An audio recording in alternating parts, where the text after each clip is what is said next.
I know y'all guys like seeing the women come up, but we gotta change it up for a while. I got a man to come up on the mic right now. We actually met when we did the Culture Fest down at Alabama Shakespeare Theater. He's done Tiger's Art Gallery, and now he's here at There and Now's Cafe. Give it up for Silence, the poet. So. Bodies fall, left limp as the spirit escapes. Slugs fly downwind, lifeless chunks of alloys. We had beaten death temporarily. My world spins, draining out. Someone takes my head and flushes the toilet. Puzzles of life swirl in the darkness. Brainwaves flatline. Synapses fall silent. Suddenly, skull erupts into a plethora of electrical static. My consciousness flung into my mind's eye. Warp speed ahead. Flashback to my life. 18 months old. First held memory. Cradling mom's arms. My world resting in the chest. Then my 5th birthday. And that big choo-choo train cake, yeah, got my first bite. Man, I could have been Evel Knievel, young and invincible. And then first crush, man, I had it so bad. Pray for nights about that, but some of God's greatest gifts, the unanswered prayers. And then love of my life, CC was so beautiful at that football game, and then marriage, and looking back from the outside in, she was even more radiant. And then my child born, I brought life into this world. Almost godlike, but humble. The mama in those stirrups, see, she never believed me that she looked so beautiful. Radiance was bursting from her like a volatile core. Plutonium was bursting from her. Then suddenly I'm sucked back to reality. No, wait, let me see it one more time. Eyes open, kicking my ribs. Cracked from inside, I'm surrounded, outnumbered. I pray I don't die. See, now heart valves dump munitions, shell casings explode, depth charges implode in my arteries, pupils dilate, skin perspirates, adrenaline rush. They draw their pistols, I draw mine, back against the pavement, 6 dragons cocked simultaneously. Check. Legs energized, shot back to my vertical base, eyes scan the scene, 5 men against me, standoff. Peering down 9mm hallways, 12 in my clip, 1 in my chamber, could unload 3 before 1 slugs me. Humvees in the distance, not hours. Flags wrong colors. My men scattered downwind, took orders, left me behind. Don't worry, I got them, boys. They moved first, bone to skull. Tasting irons, I pushed myself up, dragging spits 2 rounds. Missed. Kicked out of my hand, someone's patella greased my temple. Hey there. Head feels molested, boot to my back, more cracks from inside, and kidneys do bleed. Rolling over and dust sucked into my lungs, I crawl up, dragging egg now clenched. Check. Olive colored steel skin holds tight the hellfire within. White knuckling this egg, 5 trembling fingers, 1 on the pen. Ever seen sweat bead? My men look back hard, reach from their pupils. Sarge won't. Back up will engulf us all. Won't take me or my men. Whispering gone without me, boys. Whispering the grown men cry. Pray for my wife and my child. Friends downwind. Eyelids closed. They never took me alive, boys. And I dropped the pen. So.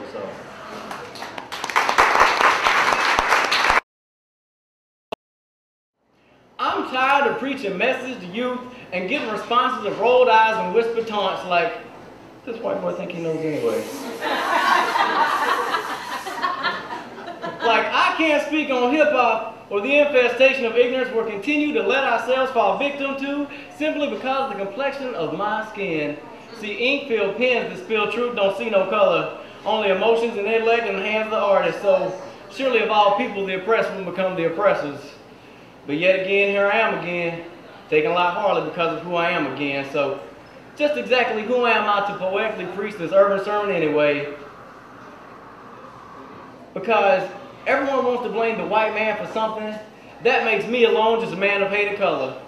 Just a poet tired of seeing youth turn into ignorant hip-hop intellectuals, quoting everything from Lil Wayne's past, but knowing nothing of the genesis of hip-hop or the roots of Revelation. Just a poet tired of seeing kids that can do the Roosevelt, but don't know what Roosevelt did as a president. I mean, who am I to speak out against racism and ignorance anyway? Like I haven't been beat down by closed-minded stares when I heard my girlfriend, because I'm a turncoat for loving the way God hued her complexion in reflection to his perfection. But this just in, his Caucasian complexion disqualifies him from the pulpit. Seeing in all honesty, it doesn't matter who your pastor is as long as we preaching out the same Bible. So I spit through a street soul from a suburb appearance and hope that someone will open their eyes and be blinded by the truth that we so readily ignore. Like how producers rate music, pumped it full of cocaine and crack pushers. How a man that looked like Apu didn't tear down the towers. How we didn't ask about the Patriot Acts. We just opened up our cell phone and said, here you go, Mr. President.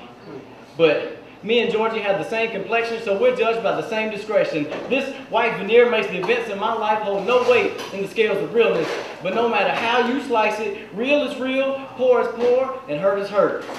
And maybe one day we'll all realize that we're deaf to the revolution if we're trying to hear it with our eyes, the Ray Charles effect.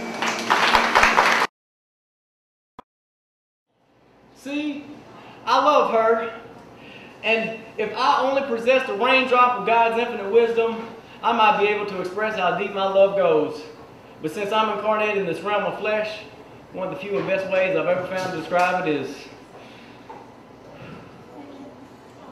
But see, that doesn't go far enough to describe just how deep my love for this woman goes, how buried within my heart these emotions have been, how she touches places in my soul that only God has been. It just doesn't cut it. It doesn't say the warmth of her eyes lights fires within the psyche of my being. Deep down past time travel, this woman lights fires within my second lifetime. Back when I was a peasant and she was someone I could never be in love with. An untouchable, illegal love. And that's as good as it gets, but that's as far as I can go with this mere mortal facade. And I wish that it could be scribed and written on paper, read on radio, filmed, and broadcast across TV screens and movie theaters around the globe. But since man has been trapped in his infinite ignorance since the beginning of time, words so holy cannot pass my tongue. And the frustration is sometimes overwhelming. See, indescribable is my love, but I crave so bad to describe it, just to let her know how much I love her, how love this mature can be so childish. Like I'm back when I was 5 and the only thing I wanted were Power Wheels and Legos. And how that spaceship Lego set made me smile on Christmas Day, how I remember to this day how I ripped open the packaging, couldn't wait to get to the goodness inside, and how I played with it for days and days, and it never wore off. See, that's the kind of love I have when I hold her in my arms. I just want to rip off all the pain and struggles that life pushes down upon me and get to the very goodness, feeling her lungs expand within the embrace of my arms, to feel her heart beat against my chest. That's as good as it gets. As good as God could ever give it to me, the gift he's bestowed upon me, with the subtle glances and companionship of this woman, this clay mold that he broke upon the very first casting, how it was pure perfection, the answer to a prayer of my asking. And I wish I could just tap his knowledge, speak words that have never fell upon human ears, words that bring angels to tears as they listen. And if he would just give me a split second to grasp his infinite knowledge, maybe I could type it or write it or scribe it or record it fast enough that it could be remastered and rewritten into the description of my love of what we share, so my boys could hear it and their parents could hear it and the whole world could hear it. And they would know that somewhere in this callous world, God lives in the love of a man to a woman.